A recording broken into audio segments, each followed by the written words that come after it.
Ya, Oke, ya, Assalamualaikum warahmatullahi wabarakatuh. Mungkin kita mulai aja salam. pertemuan kita yang ke-13. Untuk hari ini kita akan ada presentasi, itu oleh materinya bersama Pak Dedi, terus Bu Sofia, dan Pak Faisal. Untuk pertama mungkin kita persilakan dulu kepada Pak Dedi untuk mempresentasikan mengenai hasil materinya mengenai penulisan dan publikasi karya ilmiahnya. Dipersilakan Pak Dedi. Oke, Assalamualaikum warahmatullahi wabarakatuh. Waalaikumsalam warahmatullahi wabarakatuh. Oke, semangat pagi semuanya. Izinkan saya mempresentasikan sesuai dengan tugas yang diamanahkan dari Pak Dr. Bodi mengenai review belajar menulis jurnal dan mereview kemudian tanya jawab. Izinkan saya menyampaikan jurnal penelitian saya yang berjudul Continuous Improvement Project menekan angka kejadian eksiden dalam rangka pencegahan production loss dan penerapan good mining practice. Sebelumnya perkenalkan saya Didi Walian atau biasa dipanggil Dewa. Berikut adalah jurnal pertambangan saya. Ini saya sampai dalam jurnal pertambangan ini masih berupa draft tapi kurang lebih sesuai dengan temanya yaitu belajar atau latihan mengenai membuat jurnal penelitian.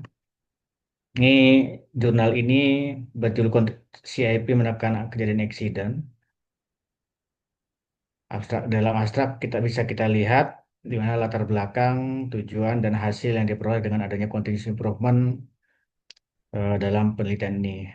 Yaitu statistik kejadian kecelakaan tambang berakibat cedera mati, cedera berat, dan fatality menunjukkan tren peningkatan signifikan pada tahun 2022 puncaknya sejak 2016.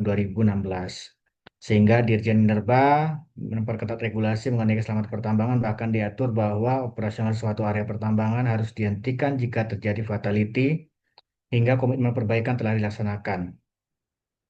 PT Semesta Alam Barito merupakan perusahaan pertambangan batubara yang beroperasi di Kalimantan Tengah. Pada tahun 2024, perusahaan berencana meningkatkan produksi secara eksponensial sebesar 66% terhadap realisasi produksi tahun 2023. Namun terdapat kekhawatiran dengan adanya peningkatan eksiden sejak tahun 2022 hingga tahun 2023 sebesar 68%.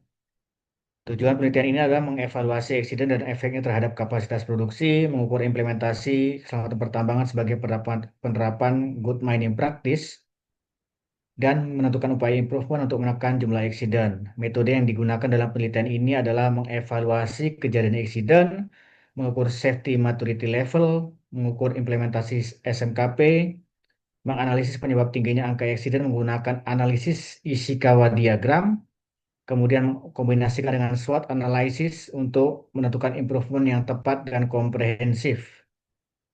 Dari hasil komitmen dan konsistensi implementasi improvement tersebut oleh seluruh pekerja sehingga diperoleh pencapaian yang baik pada tahun 2024 dibandingkan dengan tahun 2023. Antara lain, produksi batu bara meningkat 68% dan tercapai 1% di atas target. Nilai safety maturity level meningkat 8%, nilai audit SMKP meningkat 8%. Jumlah kejadian eksiden turun sebesar 2% dengan kerugian biaya akibat eksiden turun sebesar 30%, tercapai zero lost time injury dan zero fatality. Latar belakang penelitian ini adalah beberapa adanya regulasi, kemudian data BPJS Tenagakerjaan, dan kemudian data dari Kementerian SDM terkait dengan kecelakaan tambang yang terjadi di Indonesia. Seperti disampaikan tadi di abstrak, latar belakangnya adalah tingginya kejadian fatality dan cedera berat di Indonesia. 2023 sendiri bahkan masih berulang pada lokasi yang sama secara Pareto. Kemudian dengan adanya target produksi yang semakin meningkat tiap tahun, namun achievement dari kinerja keselamatan pertambangan dan SMKP Minerba di PT Semesta Alam Barito itu rendah, namun terjadi peningkatan eksiden dan penurunan kapasitas produksi.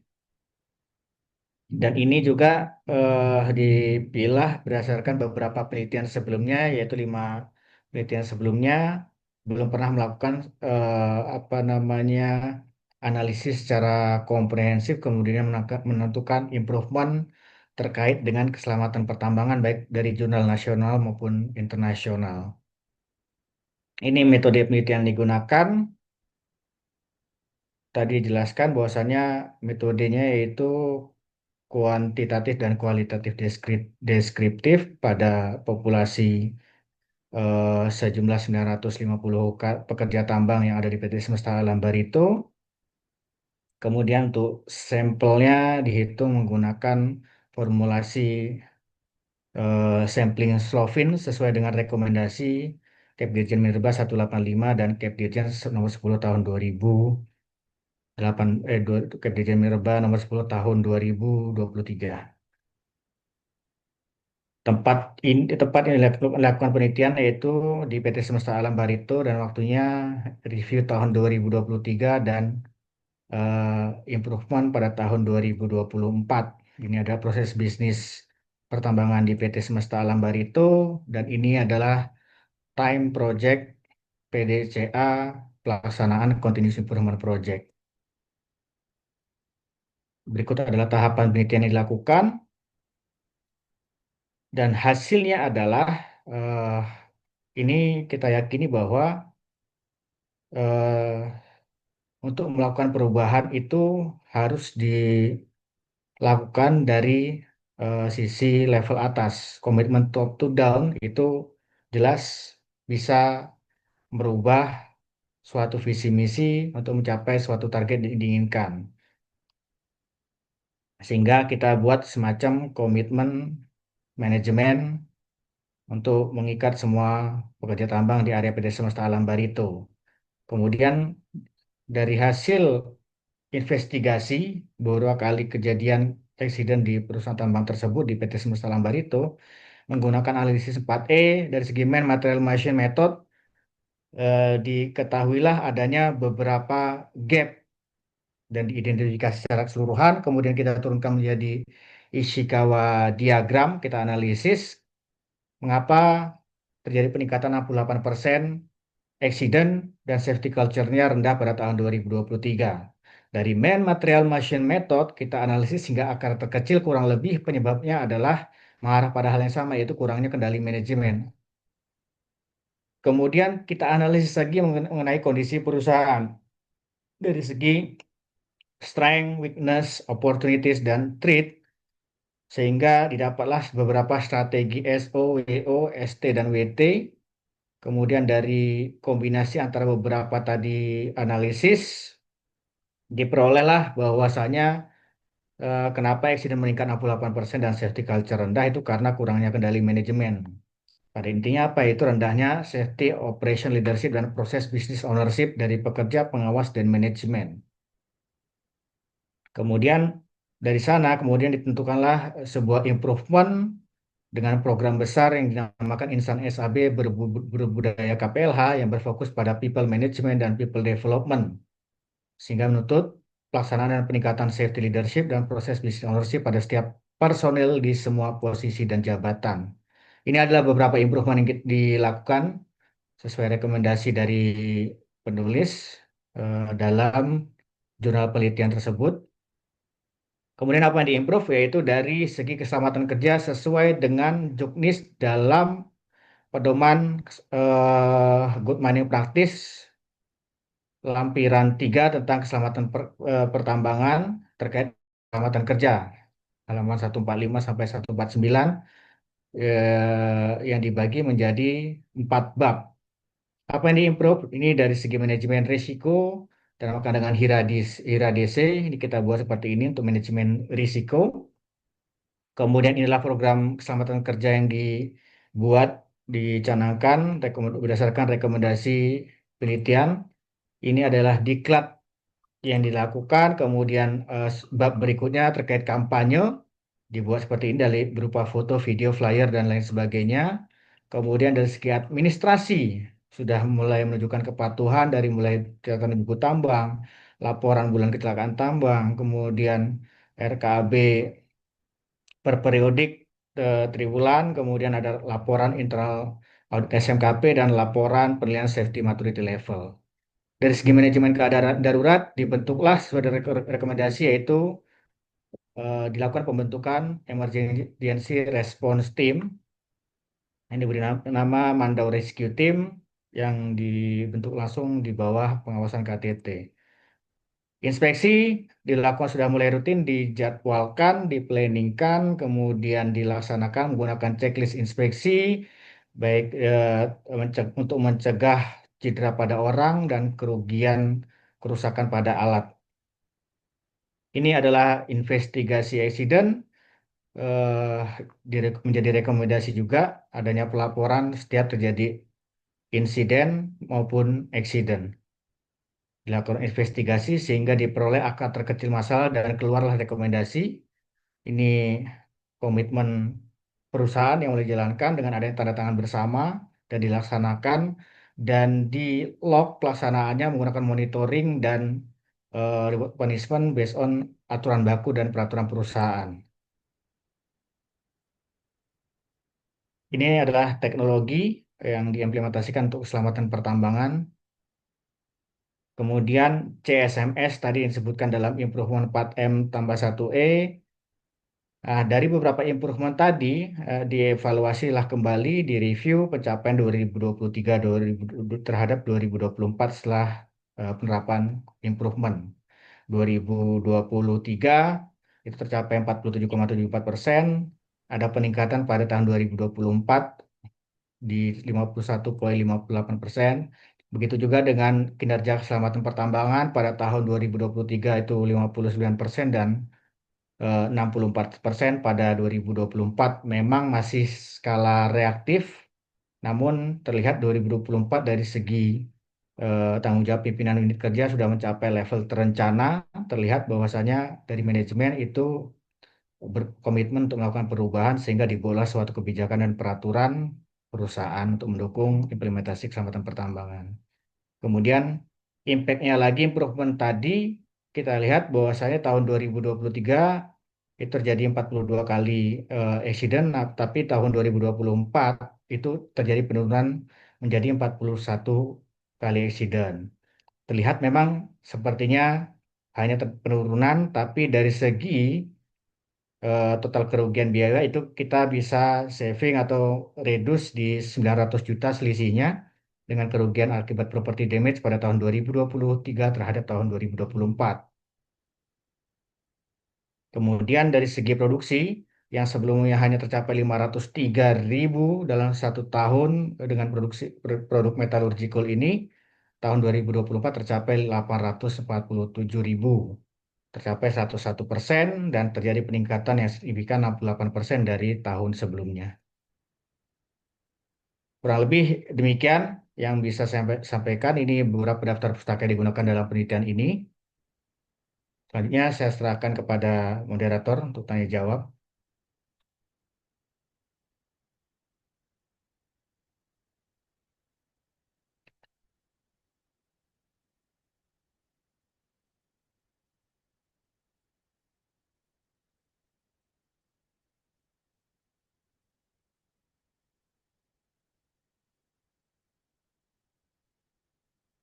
Mungkin Pak Wahyu masih di mute, Pak Wahyu.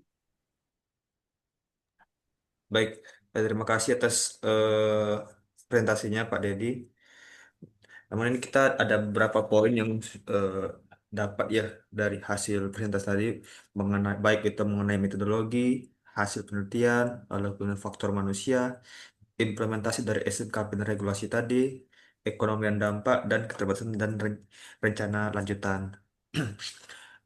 Mungkin dari pertanyaan pertama ya yang ingin kami tanyakan itu dari hal metodologi dan validasi. Tadi Bapak sampaikan bahwasanya Bapak menggunakan kombinasi Ishikawa, diagram, dan SWOT analisis sebagai alat analisis ya.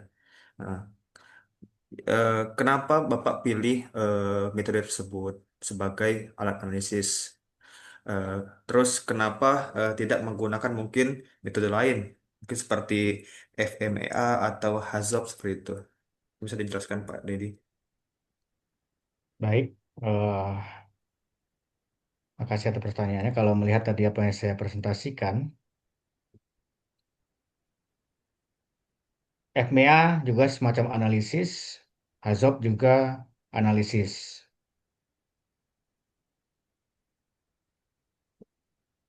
Yang saya gunakan di sini yaitu Ishikawa diagram dan SWOT analisis.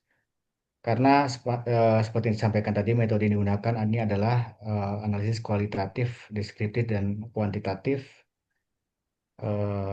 Salah satu atau beberapa yang bisa digunakan untuk mentelaah penyebab terjadinya eksiden berdasarkan SNI.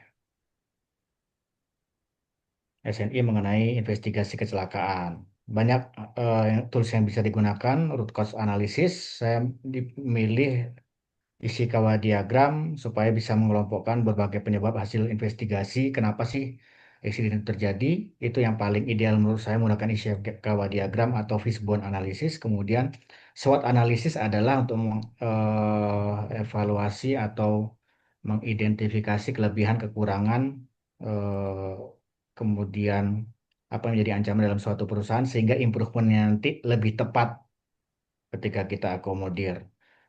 Hazop, Hiradese, kemudian FMEA, seperti yang saya sampaikan tadi, itu menjadi bagian pula dalam improvement di dalam penelitian ini. Seperti yang disampaikan tadi di depan. Manajemen risiko dalamnya itu dari Hiradese, kemudian kenapa saya buat program keselamatan kerjanya Insan SAB Berbudaya KPLH, Hiradese, kemudian FMEA itu ada dalam sini. Manajemen risiko itu bisa menggunakan HAZOP, HIRA-DC, IBPR namanya HIRA, kemudian FMA. Nah, karena kita masih menggunakan standar SNI saja, saya rasa ini sudah mencukupi dan itu menjadi bagian eh, dalam improvement ini. Itu menjawab pertanyaan pertama. Terima kasih. Eh, Baik, lalu kita udah dijelaskan. Lalu bagaimana untuk memastikan data accident yang digunakan valid atau tidak bias? Eh, dan misalnya ada under reporting dari pekerja, misalkan itu gimana, Pak? Oke.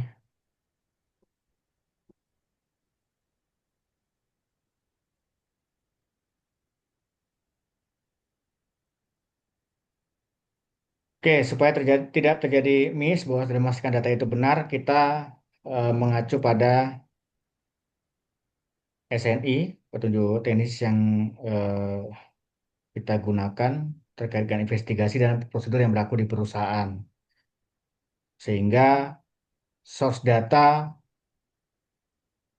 dipastikan valid karena hanya bukan berdasarkan interview di lapangan, tapi melihat data fakta di lapangan, interview di lapangan, kemudian pada saat investigasi menghadirkan seluruh pihak terkait, atasan dan baik saksi, saksi langsung, saksi tidak langsung termasuk saksi ahli dalamnya terkait dengan insiden tersebut, misal mekanik, kemudian departemen plan, kemudian atasannya, dan termasuk data-data hasil investigasi sebelumnya sesuai dengan petunjuk teknis tersebut. Jadi bisa dipastikan data tersebut valid, bukan hanya dari satu sisi melihat data di lapangan saja.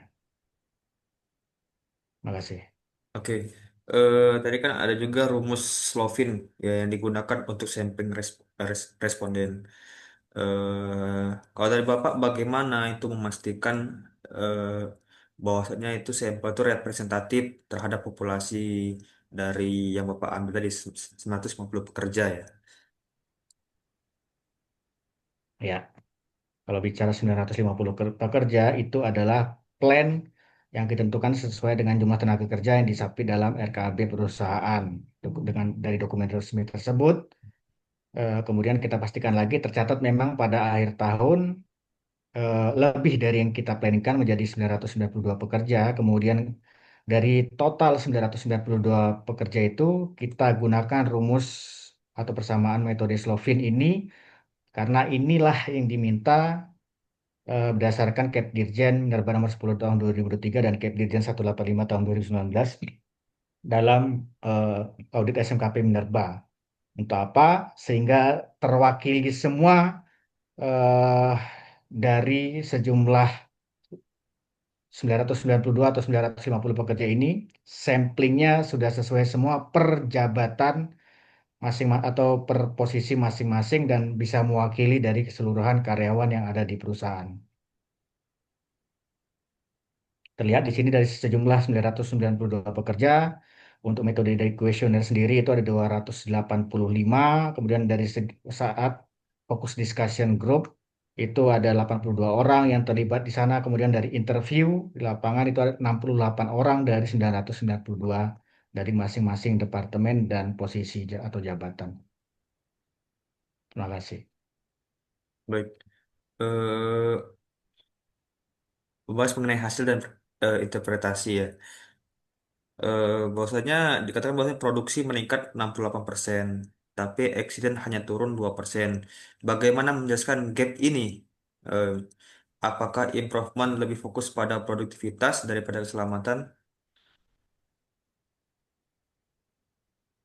Oke, ini bisa saya jelaskan ada gambar terlampir. Ini tertampil, ini produksi meningkat, tapi kalau kita lihat eksidennya turun, tapi dalam kondisi jumlah tenaga kerjanya itu meningkat. Kemudian kapasitas produksinya meningkat. Alat banyak, tapi produksinya meningkat. Nah, pada tahun sebelumnya itu kalau kita lihat dari rumus dasar produksi itu sama dengan N unit kali productivity kali EWH. N unit ini pada tahun sebelumnya banyak kehilangan karena ya pada alatnya banyak terjadi kerusakan sehingga mengurangi kapasitas produksi. Namun pada tahun berikutnya, pada tahun 2024 dengan implementasi improvement ini terjadi pengurangan accident akibat apa namanya beberapa aspek tadi 4M1E sehingga unit sebagian besar tetap dalam kondisi prima, tidak terlibat kecelakaan dan secara kapasitas produksi akhirnya meningkat. Jadi fokusnya sebenarnya itu adalah di safety, di mencegah cedera pada orang dan operasional berjalan lancar, alat tidak rusak, dan ini efek dominonya memberi pada peningkatan kapasitas produksi. Jika unit konstan bertambah, jelas produksi pun meningkat. Konsep dasarnya seperti itu. Terima kasih. Baik. Safety maturity level naik 8% ya. Nah, apakah Hmm. kenaikan ini signifikan secara praktis atau hanya angka statik, Pak Dedi? Sebenarnya melihat pertanyaannya, kalau kita ini bukan suatu jaminan, tapi sejauh ini adalah tools atau yang sebagai standarisasi yang selama ini diakui secara nasional berdasarkan Juknis Kepdikbud Minerba nomor 10 tahun 2023. Maka apapun hasilnya itu kita optimis bahwasanya dianggap signifikan secara praktis. Tinggal kita lihat lagi ketika kenapa sih tidak tidak bisa meningkat signifikan ya baseline-nya misal amat sangat tinggi, kemudian di lapangan sendiri tidak didukung aktualnya perubahan nyata karena itu bukan jaminan. Misal terjadi di perusahaan A itu berhasil, belum tentu perusahaan B berhasil karena bisa jadi komitmen dari manajemennya itu berbeda seperti itu. Kemudian dapat lagi dibuktikan dengan konsistensi hasil data dari lagging maupun leading indikator data safety seperti dan itu harus kita lakukan review atau monitoring setiap tahunnya. Demikian.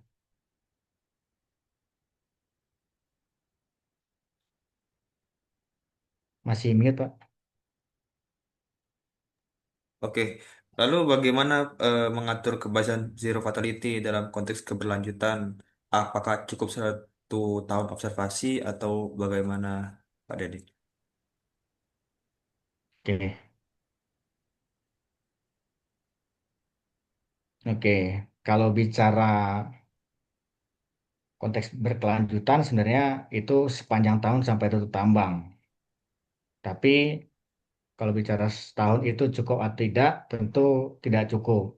Tapi itu bisa dijadikan sebagai salah satu indikator. Lagi-lagi sejauh ini indikator safety maturity level berdasarkan Kepdirijen nomor 10 tahun 2023 dan indikator SMKP Minerba, hasil auditnya berdasarkan Kepdirijen 185 tahun 2019, itu menjadi acuan bersama secara nasional dan dilakukan orang yang berintegritas terregister Minerba yaitu auditor auditor SMKP.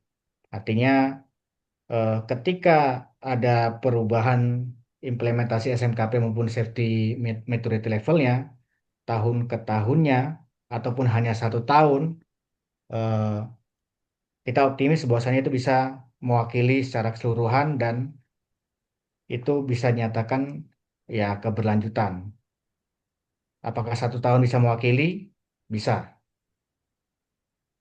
Oke. Demikian. Kita masuk ke faktor manusia ya. Disebutkan kelelahan operator dan ketidakpatuhan SOP sebagai penyebab utama. Lalu, apakah ada data kuantitatif, misalkan seperti jam kerja, shift, fatigue index, yang mendukung apa namanya penyebab utama tersebut, Pak Dedi? Oke, pertanyaannya berat, jawabnya juga susah. Tadi disampaikan memang dari hasil eh, investigasi, kenapa menggunakan Ishikawa diagram salah satunya banyak hal beberapa root cause analysis. Ini yang saya tampilkan adalah yang pertama saya menjawab apakah ada data kuantitatif yang mendukung, jelas ada. Tentu dari hasil data hasil investigasi. Ini kita lihat dari hasil eksiden tahun 2023 sudah kita buat beberapa Pareto dari segi kenapa kapan eksiden itu terjadi, dari segi jam kerjanya, shift by shiftnya, kemudian apakah ada penyebab eh, kejadian eksiden itu terkait fatigue, itu salah satunya ada. Dari akar beberapa masalah ini ada terkait dengan perilaku memang, tapi ada juga yang terkait fatigue. Alat ukurnya apa, banyak dilakukan, itu sejauh ini kita melibatkan paramedik, itu sehingga bisa menyatakan bahwasanya itu mewakili secara keseluruhan. Kalau udah medis menyatakan, oh ini jam tidur kurang dan harus istirahat atau dalam kondisi fatigue, walaupun baru hadir hari pertama, artinya itu bisa mewakili. Kurang lebih itu yang bisa saya jawab, Pak Wahyu dan Oke. teman-teman. Lalu, eh, bagaimana sih strategi perusahaan untuk mengubah budaya keselamatan pekerja agar lebih efektif? Atau mungkin dari Pak Dede ada semacam entah program, pelatihan atau punishment ya yang mungkin itu terbukti secara efektif gitu Pak Dede. Ya, tadi dalam diagram Ishikawa identifikasi penyebab terjadinya insiden dan rendahnya safety culture itu adalah rendahnya safety leadership dan proses business ownership. Sehingga yang ditingkatkan itu adalah dari people management dan how to approach the people. Hingga diimplementasikan salah satu bab dalam petunjuk dalam lampiran 3 Kepmen 1827 SDM tahun 2018, itu di lampiran 3 halaman 145-nya kurang lebih disebutkan salah satu itemnya adalah program keselamatan. Program keselamatan yang diimplementasikan ini harus menyentuh dari setiap level yang ada, bukan hanya diwajibkan di pekerja saja, tapi di semua lini. Ya, program yang ditentukan dalam improvement ini, itu insan tambang SAB berbudaya KPLH ini, dalam yang melibatkan setiap level pekerja dan dalam 4 pilar, yaitu manajemen risiko, standarisasi, komunikasi, dan keterlibatan, itu tujuannya adalah memperkuat budaya keselamatan yang lebih proaktif. Sehingga dari pemimpin sampai di level eksekutor semua menjalankan ini, kemudian dilaksanakan secara konsisten dan penuh komitmen tadi, diikat dari awal tahun, kemudian dengan adanya golden rule dan peraturan perusahaan itu juga didukung, sehingga ketika tidak melaksanakan ini, ada konsekuensi yang didapat oleh karyawan, tapi juga ketika ini achievementnya bagus, ada reward yang diperoleh juga bagi karyawan. Makanya semua lini harus terlibat di sini. Terima kasih.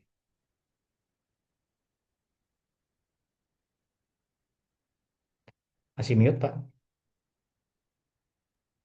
Oke, oke dari perusahaan apakah dalam mengubah atau apa mempertahankan budaya Islam tadi, apakah semacam ada program pelatihan atau reward punishment yang terbukti mungkin lebih efektif itu Pak Deddy?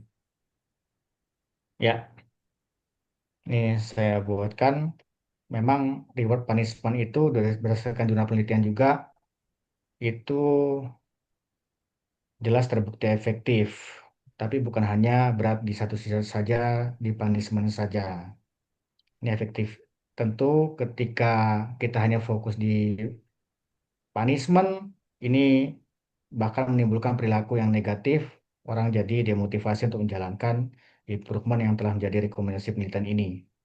Tapi secara empiris ini terbukti meningkatkan budaya keselamatan dengan menjalankan program yang mewajibkan dari berbagai sisi jabatan dari pekerja tambang tersebut yang meliputi 4 pilar tadi. Itu kurang lebih. Oke. Ini selanjutnya mungkin kita masuk ke pembahasan mengenai implementasi SMKP dan regulasi ya. Dinyatakan bahwa audit SMKP naik 8%. Apa temuan utama dari audit sebelumnya yang paling kritis dan bagaimana perbaikannya atau diperbaikinya Pak Dedi? Oke, pernah terjadi eh, karyawan meninggal dunia akibat penyakit tenaga kerja atau PHK. Kemudian dari sana tahun 2023 jadi pelajaran dan menjadi catatan Inspektur Tambang pada tahun 2023 ini. Kemudian eh, apa yang jadi improve-nya itu menyusun prosedur wajib MCU yang disusun bersama dengan tim medis, HSC dan eh, HR. Kemudian ini menjadi kewajiban bahwa setiap orang yang masuk ke site PT Semesta Alam Barito itu wajib MCU secara full ketika dia bekerja lebih dari 1 minggu secara kontinu hingga 1 tahun. Kemudian ketika lebih dari 1 tahun itu harus melakukan MCU ulang. Itu juga berlaku bagi orang yang berkunjung secara periodik. Kecuali untuk visitor itu hanya surat keterangan dokter, tapi MCU ini menjadi wajib sesuai dengan rekomendasi atau catatan dari Inspektur Tambang dalam laporan internal audit SMKP. Terima kasih. Baik, eh, kan mengenai keselamatan dan lain sebagainya itu pasti tentunya perusahaan mengutamakan kepatuhan terhadap regulasi minerba ya. Lalu bagaimana perusahaan memastikan bahwasanya perusahaan tersebut bisa patuh atau dapat melakukan sesuai regulasi minerba, Pak Dedi? Sebenarnya banyak hal ya untuk melaksanakan GMP sesuai regulasi minerba. Kemudian perlu dipahami PR GMP ini kan dari undang-undang besarnya sendiri, Undang-Undang Nomor 3 2020 yang kemarin direvisi menjadi Undang-Undang Nomor 2 tahun 2025, turunannya di Permen SDM 26 tahun 2018, Kepmen SDM nomor 18 tahun 2018 dan lain sebagainya. Banyak hal turunannya terkait aspek good mining practice yang meliputi 5 aspek tadi. Tapi untuk memastikan bahwasanya itu terlaksana sebenarnya bukan hanya dari safety saja. Jadi 5 aspek GMP itu dilaksanakan dan bukan hanya implementasinya saja, tapi juga dilihat dari asal muasalnya bahwasanya perusahaan itu bisa dikatakan menerapkan kaidah good mining practice jika dia memiliki perizinan yang benar, kemudian pelaksanaan kaidah tekniknya di lapangan itu juga dilaksanakan dengan benar, ada pengelolaan lingkungan, kemudian ada pelaporan eh, yang sekarang sudah digitalisasi semua itu dilaksanakan, kemudian beberapa audit kepatuhan itu dilaksanakan, PNBP, kemudian royalti, SMKP Minerba, SML semua dilaksanakan. Itu salah satunya. Kemudian balik lagi ke penelitian ini, perusahaan itu memastikan dari segi perizinan, operasional tambang, dan pelaporannya itu memenuhi aspek GMP dan di salah satunya itu terkait dengan keselamatan pertambangan. Karena itu sudah dipastikan, maka dapat dipastikan pula perusahaan tersebut telah menjalankan kaidah good management practice. Terima kasih. Oke. Eh, Jika terjadi fatality, bagaimana mekanisme penghentian operasi dan recovery produksi sesuai regulasi, Pak? Oke, ini berangkatnya dari Surat Edaran Dirjen Minerba tahun 2019. Itu bahwasanya setiap ada insiden jika terjadi fatality maka wajib stop operasi hingga dilaksanakan investigasi, kemudian dilaksanakanlah sebagian atau keseluruhan rekomendasi dari hasil investigasi. Kemudian kalau melihat dari beberapa kewajiban yang dilakukan oleh perusahaan jika terjadi fatality tentu jelas operasi akan otomatis dihentikan eh, atas apa atas pengetahuan kait dilakukan oleh KTT diinstruksikan di lapangan kemudian perusahaan melapor pada kait membuat laporan awal itu kurang lebih 2 jam dari pasca kejadian kemudian membuat laporan resmi sementara dalam 1 kali 24 jam dilakukan investigasi kemudian menyiapkan tindakan perbaikannya seperti apa bertahap dan close memastikan tidak terjadi eksiden kembali baru operasional eh, bisa dibuka kembali berdasarkan rekomendasi dan penilaian dari inspektur tambang mewakili kait. Oke. Rata-rata so far itu 2 minggu sampai 1 bulan di Indonesia jika terjadi fatality. Demikian. Oke. Eh, Coba kita masuk ke ekonomi dan dampak ya. Disebutkan kerugian biaya akibat eksiden turun 30%. Lalu bagaimana metode perhitungan biaya ini? Apakah Bapak menggunakan semacam perhitungan direct cost atau indirect cost? Oke, yang dinilai ditampilkan tadi di depan turun kerugian 30% itu sementara hanya kerugian langsung saja mengacu pada laporan hasil investigasi. Jadi yang berimpact langsung berbeda dengan perhitungan valuasi ekonomi akibat eksiden ini, termasuk yang tidak tampak dan lain sebagainya, itu tidak dihitung di sini. Jadi terjadi eksiden, kerugian langsung yang terjadi di lapangan dari alat, misal dari engine-nya atau tayarnya atau bodinya, hanya itu saja yang dihitung. Oke.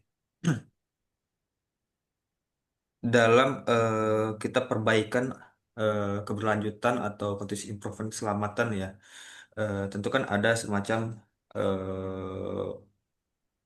keuntungan, baik itu keuntungan secara eh, kesamaan bagi pekerja ataupun juga dari mungkin keuangan pemasukan dari perusahaan.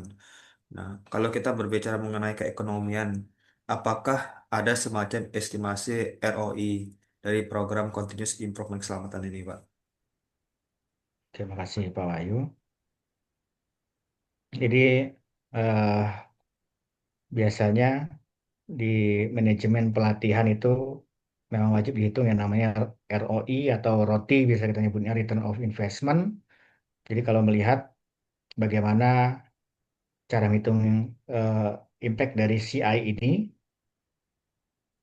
ini dalam penelitian tidak sampai perhitungan ROTI-nya atau ROI, tapi ini bisa diestimasikan meskipun tidak ada angka bakunya karena tergantung jenis operasi tambangnya, kemudian dasar-dasar keselamatan programnya di sana, kemudian biaya insidennya seperti apa. Namun ini saya buatkan contohnya secara umum untuk menentukan memberi apa namanya suatu roti atau ROI yang diharapkan memang hasil dari suatu improvement ataupun pelatihan kerja itu selalu memberikan impact positif bahkan lebih menguntungkan perusahaan atau sangat tinggi. Contoh ini misal saya buat biaya program keselamatan CI per tahun untuk pelatihan, audit SKP dan lain sebagainya itu kurang lebih 2 miliar.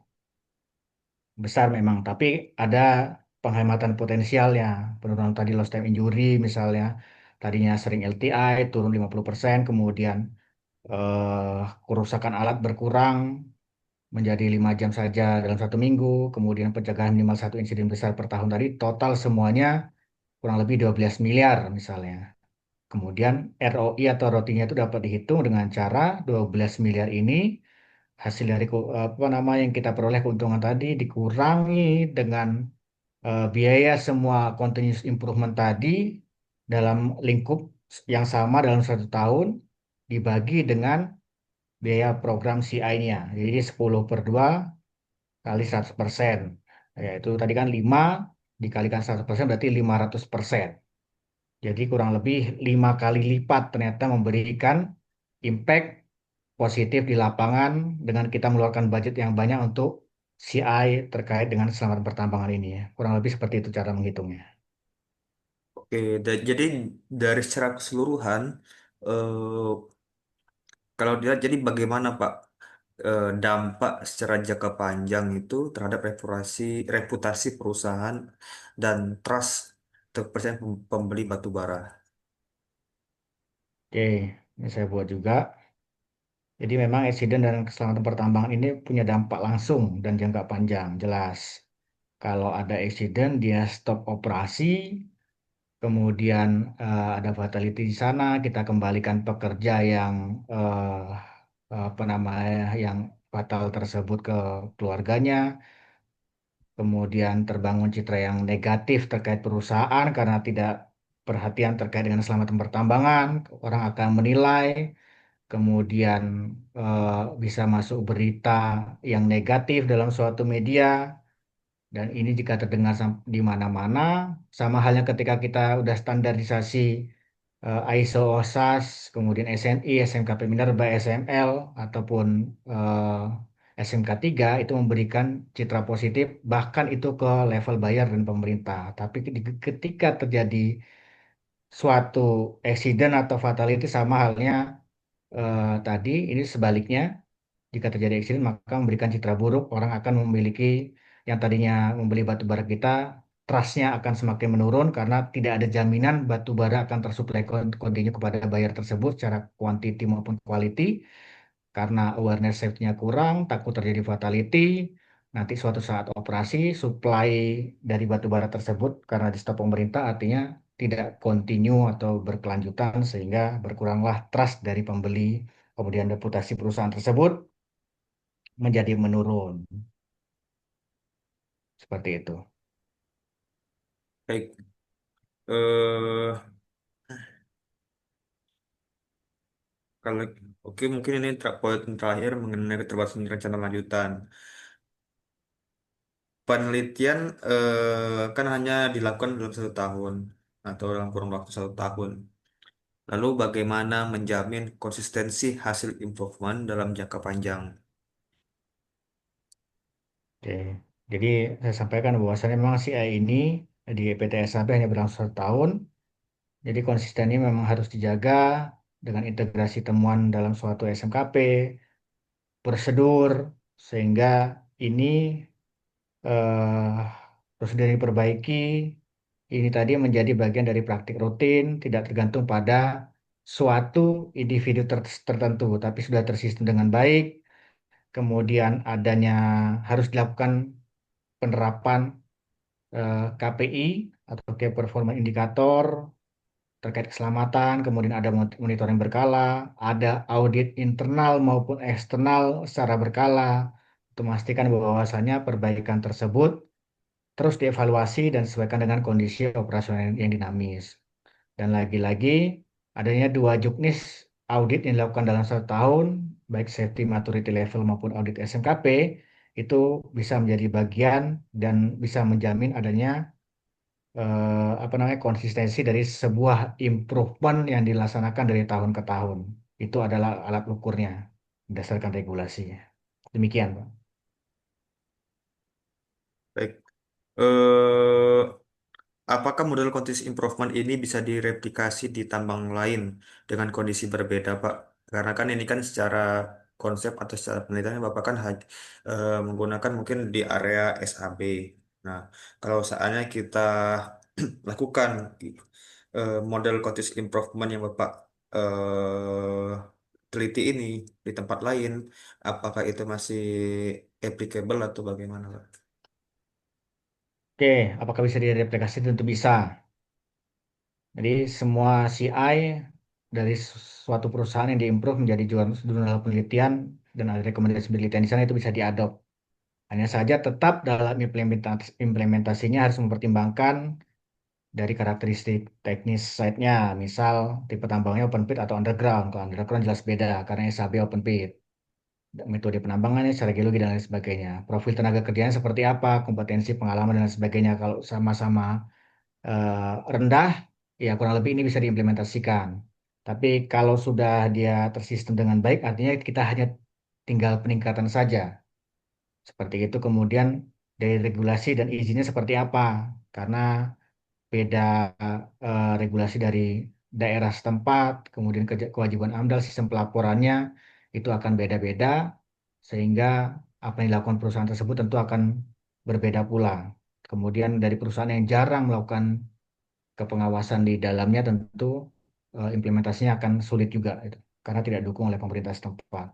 Kemudian dari skala produksi dan risiko operasionalnya juga harus perlu dinilai. Jumlah pekerjanya semakin banyak berarti ada yang perlu diimprove lagi dalam suatu tadi rekomendasi penelitian yang ada. Yang penting itu adalah jika di eh, melakukan adaptasi berbasis eh, spesifik risk assessment, kemudian tentu CI tersebut bisa diterapkan secara efektif sehingga perbaikan keselamatan yang terbukti satu site tetap relevan dan bermanfaat di site lain tanpa kehilangan yang namanya fleksibilitas operasional. Kemudian kurang lebih itu, Pak. Oke. Yang terakhir, hmm, dari penilaian Bapak tadi, mungkin apakah nanti ke depan ada semacam rencana penelitian lanjutan untuk memperdalam analisis faktor manusia dan teknologi, Pak? Karena kan ini kan kita kan sudah berkembangnya zaman, tentunya entah itu artificial intelligence, dan itu kan juga berpengaruh dalam dunia pekerjaan ya. Nah, apakah nanti Bapak ada semacam penelitian yang memfokuskan atau memperdalam analisis antara faktor manusia dan teknologi? Oke, dari jurnal penelitian tadi eh, eh, ada beberapa kesimpulan dan salah satu sarannya adalah untuk memperdalam terkait dengan analisis faktor manusia dan teknologi. Karena ini amat sangat mempengaruhi implementasi terkait keselamatan pertambangan. Makanya harus ada eh, tindak lanjut atau penelitian lebih dalam dari segi faktor manusia sendiri, misal fokus satu sisi saja, karena tadi improvementnya itu komprehensif atau holistik. Rekomendasinya ini yang berikutnya penelitiannya spesifik manusianya, misal pada kompetensi di semua level pekerja, kemudian bagaimana penilaian kepatuhan prosedur, bagaimana penilaian fatigue dan pengurangan potensi fatigue, kemudian bagaimana menilai perilaku keselamatan di lapangan dari mulai wawancara, survei, observasi lapangan, analisis near miss. Kalau tadi accident itu sudah terjadi baru diteliti, bagaimana yang selanjutnya itu kita menilai near miss, mengimprove supaya tidak terjadi suatu celaka, tapi masih dalam tahap nyaris celaka sehingga tidak ada kerugian di sana. Dari sisi teknologi, improvement selanjutnya itu yang terpenting adalah mengevaluasi efektivitas dari suatu peralatan. Misal dari teknologi tadi ada namanya dashcam, kemudian flipboard, sensor sistem monitoring ke orang, kemudian bagaimana menganalisis hubungan antara manusia dengan alat dan teknologi yang difasilitasi oleh suatu perusahaan di lapangan. Jadi dengan pendekatan integrasi antara manusia dengan alat tadi tentu menghasilkan suatu model positif yang perlu diteliti sehingga dapat diupayakan menghasilkan suatu improvement yang dapat menurunkan potensi kecelakaan di lapangan. Itu mungkin dari saya. Terima kasih, Pak. Baik, terima kasih. Sebenarnya cukup dari pertanyaan dari kami. Mungkin kita lanjut ya dari Ya, mungkin karena Bu Sophia Belum hadir, mungkin kita geser dulu ke Pak Faisal. Pak Faisal udah siap Pak Faisal materinya? Siap Pak Wahyu. Ya silakan Pak, silakan dipresentasikan. Ya, terima kasih Pak Wahyu.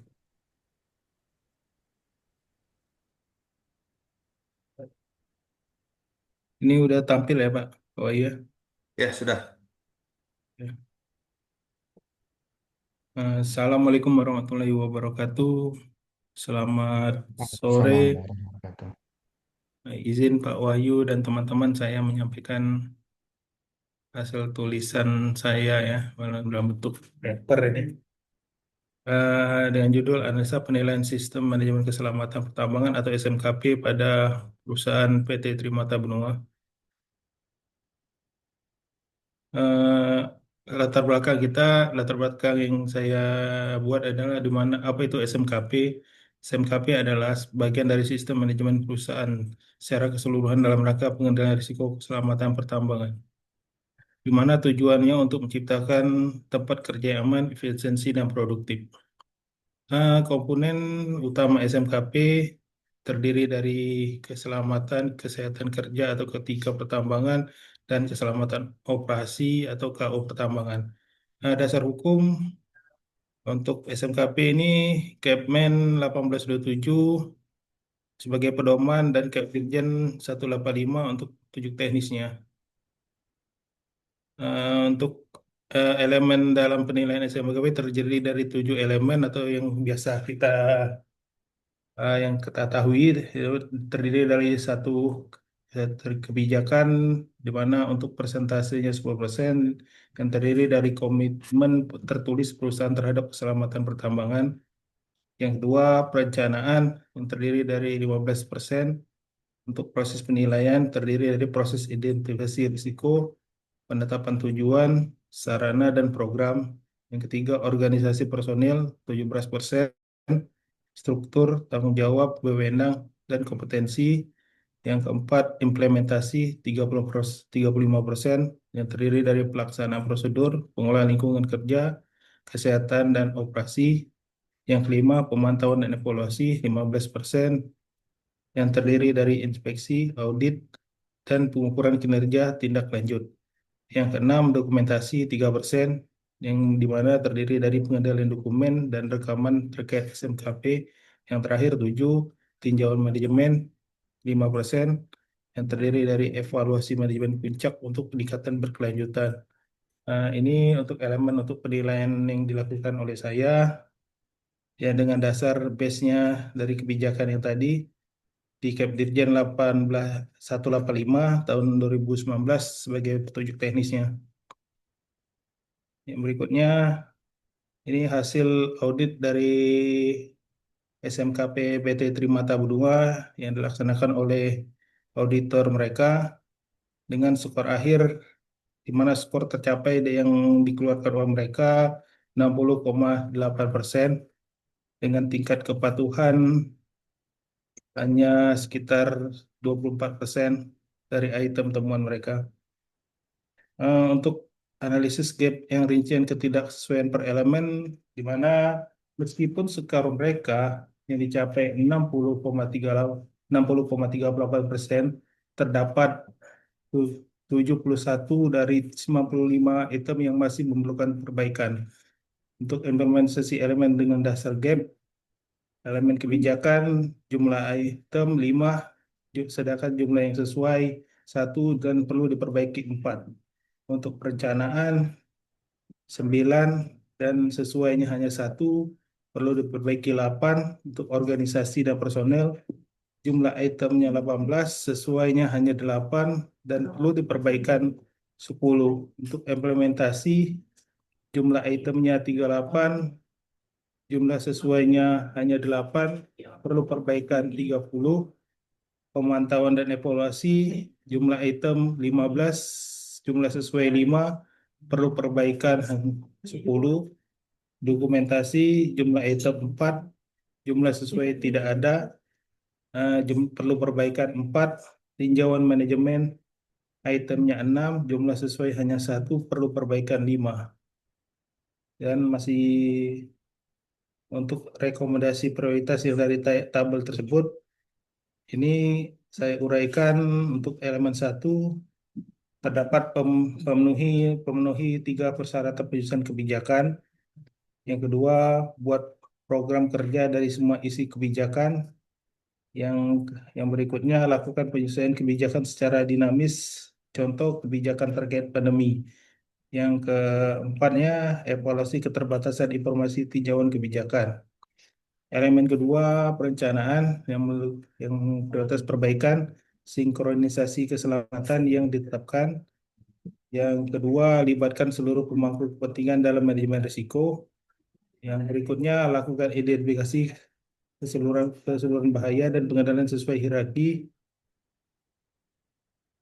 Yang terakhir, pastikan tujuan, sasaran, dan program selaras serta terukur untuk elemen perencanaan. Sedangkan untuk elemen tiga, organisasi personil, perlu perbaikan, di mana pastikan konsistensi pembentukan bagian K3 dan KO. Yang kedua, lengkapi pengawas dengan kartu dan pastikan jumlah tugas, menjalankan tugas. Yang ketiga, sediakan daftar dan sertifikasi kompetensi untuk tenaga teknis yang khusus. Yang keempat, pastikan tim tanggap darurat memadai dan terlatih.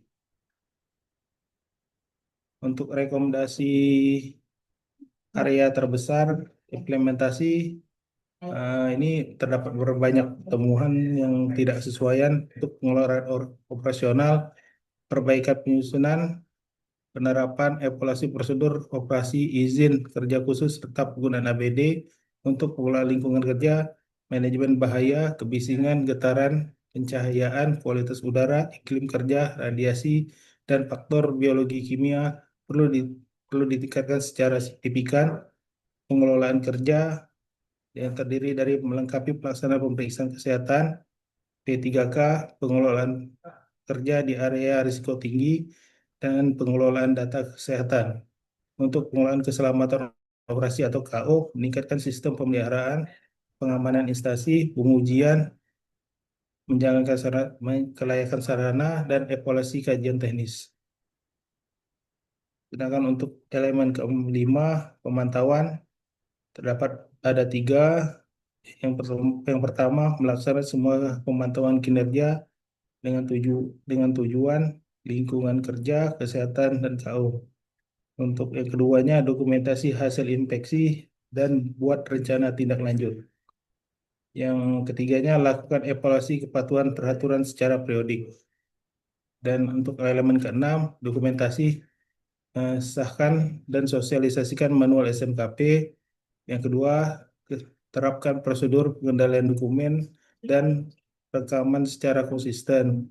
Yang ketiga, lengkapi jenis dokumen dan rekaman untuk seluruh elemen SMKP. Yang ketujuh, yang terakhir, tinjauan manajemen.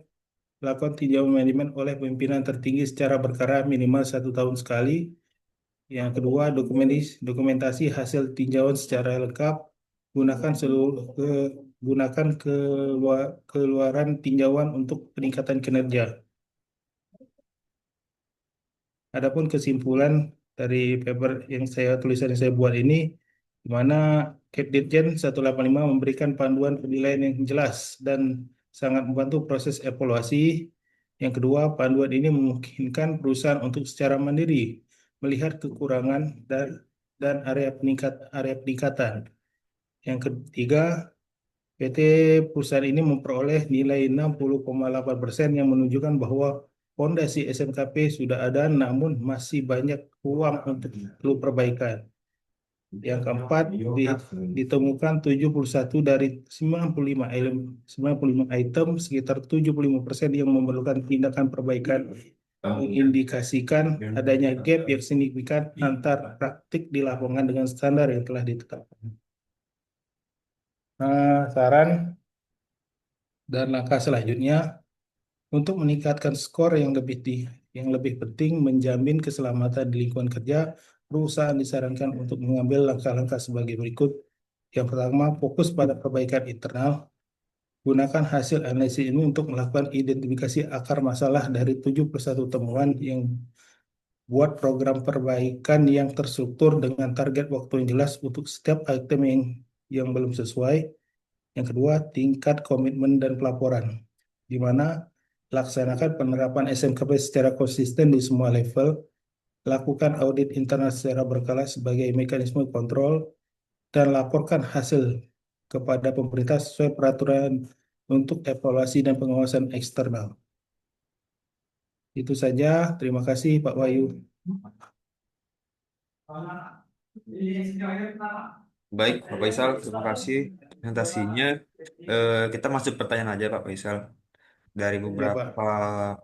poin tadi, mulai dari metodologi sampai keterkaitan rencana ataupun pe- apa kesimpulan. Yang pertama kita masuk dulu ke metode audit. Bagaimana sih proses audit dilakukan? Apakah menggunakan auditor internal atau eksternal? Dan bagaimana menjamin eh, hasil tersebut itu bernilai objektif, Pak?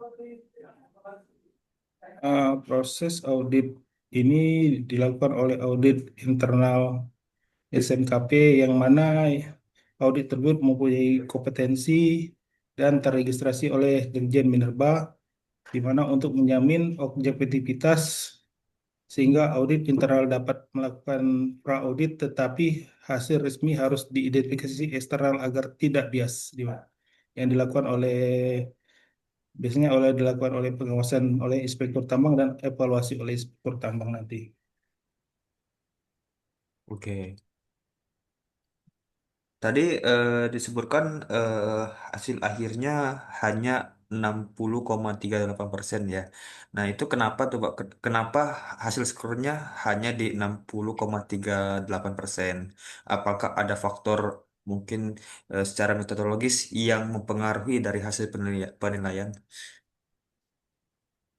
Untuk skor 60,38%, angka ini muncul karena banyaknya item belum sesuai, di mana dari 95 item, 71 ada ketidaksesuaian, sehingga faktor metodologis yang mempengaruhi antara lain terdiri dari dokumen yang tidak lengkap, bukti implementasi yang lemah, serta kurangnya keterlibatan manajemen dalam kebijakan. Oke. Dari segi pembuatan elemen, apakah pembuatan elemen misalkan implementasi kita di 35%, itu sudah sesuai dengan tingkat risiko di lapangan? Nah, untuk pembuatan elemen, khususnya untuk implementasi sekitar 35% karena sesuai dengan aturan yang telah ditetapkan oleh pemerintah, sehingga memang paling besar karena resiko di lapangan terutama untuk muncul dari eksekusi operasional. Jadi pembuatan sudah sesuai dengan tingkat resiko meski perusahaan sering gagal dalam aspek ini, Pak Yu. Baik. Eh, Hasil dan gap ya, gap dari 95 item, kan disebutkan bahwa 71 belum sesuai. Eh, Bagaimana menentukan prioritas perbaikan, Pak, agar efektif dan tidak sekedar administratif seperti itu? Untuk prioritas perbaikannya, ya supaya tidak administratif ya, nah, harus pertama yang harus berbasis risiko, bukan administratif yang kata Pak Wahyu tadi, di mana item yang terkait langsung dengan keselamatan kerja, APD, SOP yang kritis dan tim darurat harus diprioritaskan lebih dahulu dibandingkan dokumentasi, Pak. Hmm. Oke. Elemen implementasi memiliki kan gap sebesar 30 item ya. Apa penyebab utama lemahnya implementasi di PT Trimata Benua, Pak? Untuk gap terbesar dalam implementasi yang terdiri dari 30 item, pada perusahaan ini yang paling lemah adalah penyebab utama biasanya SOP yang tidak dijalankan konsisten, Pak. Dan budaya kerja ya belum belum ada budaya kerja atau masih rendah lah, di mana safety orientednya masih kurang. Dan yang berikutnya kurangnya pelatihan serta lemahnya pengawasan dalam internal perusahaan atau pengawasan internal mereka. Itu aja, Pak. Oke. Tadi kan disebutkan bahwasanya kan skor kita kan di 60,38% ya. Dari faktor penilaian karena ada beberapa faktor yang mungkin yang belum memenuhi. Eh, dengan nilai 60,38% itu, Pak, apa itu kan dikategorikan sudah layak atau layak beroperasi ya, atau masih berisiko tinggi terhadap keselamatan, Pak.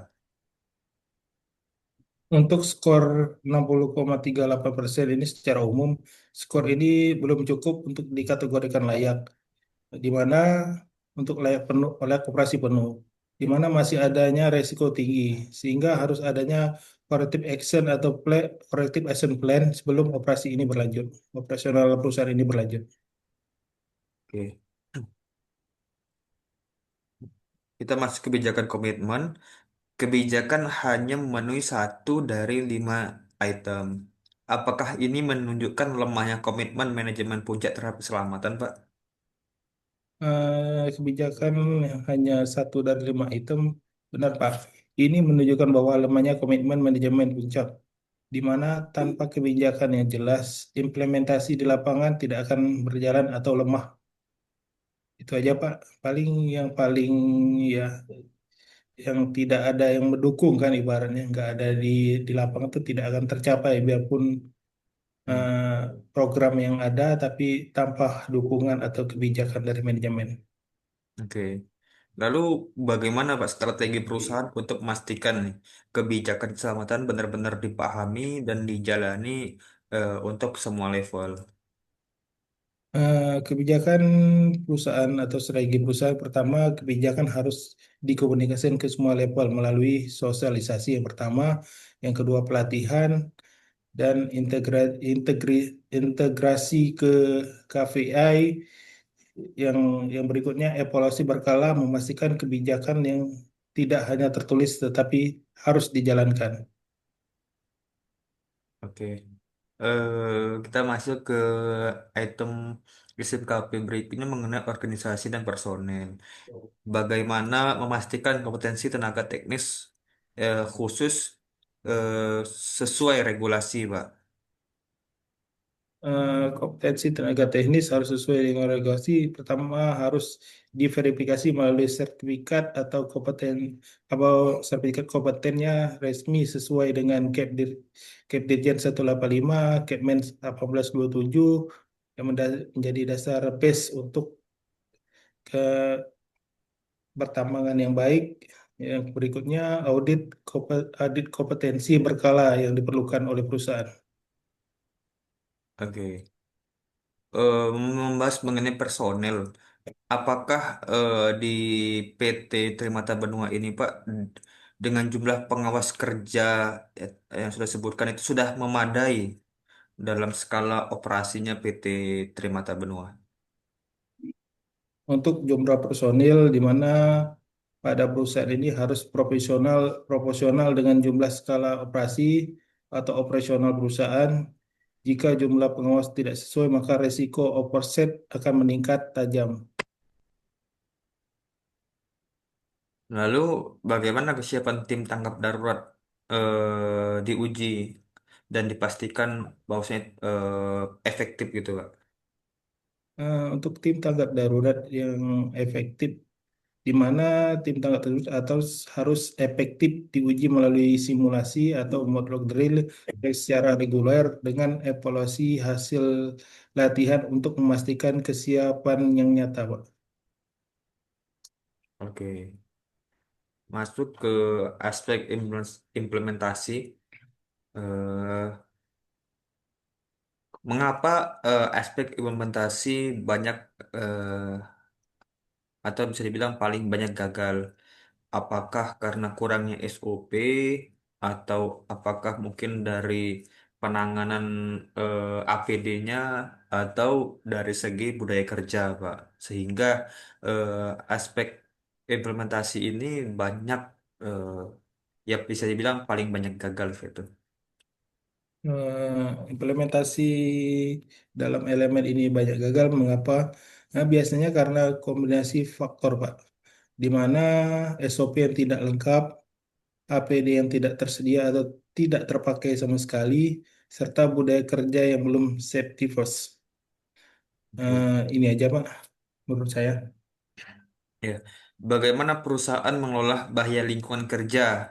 Mungkin bisa ya, kalau ditambahkan mungkin dari segi debu, kebisingan, getaran, yang disebut sebagai gap besar? Dalam pengelolaan lingkungan kerja, yang pertama biasanya harus melakukan pengukuran rutin, di mana pengukuran terdiri dari pengukuran debu, kebisingan, dan getaran dengan alat terkalibrasi, lalu tindak lanjut sesuai hierarki pengendalian, di mana terdiri dari biasanya eliminasi, substitusi, rekayasa, administratif, dan terakhirnya APD. Oke. Apakah ada semacam bukti Pak bahwasannya implementasi langsung ini menurunkan angka kecelakaan?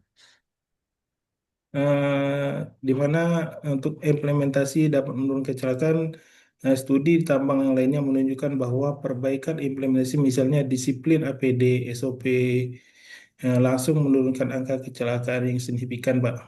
Terdapat beberapa hasil studi ya. Oke. Eh, kita masih di pemantauan dan evaluasi. Bagaimana mekanisme audit internal dilakukan? Apakah ada tindak lanjut dari hasil inspeksi sebelumnya, Pak? Eh, Audit internal harus dilakukan berkala dengan tindak lanjut dari temuan yang sebelumnya tanpa follow up, dan audit hanya formalitas sementara, Pak. Itu aja, Pak.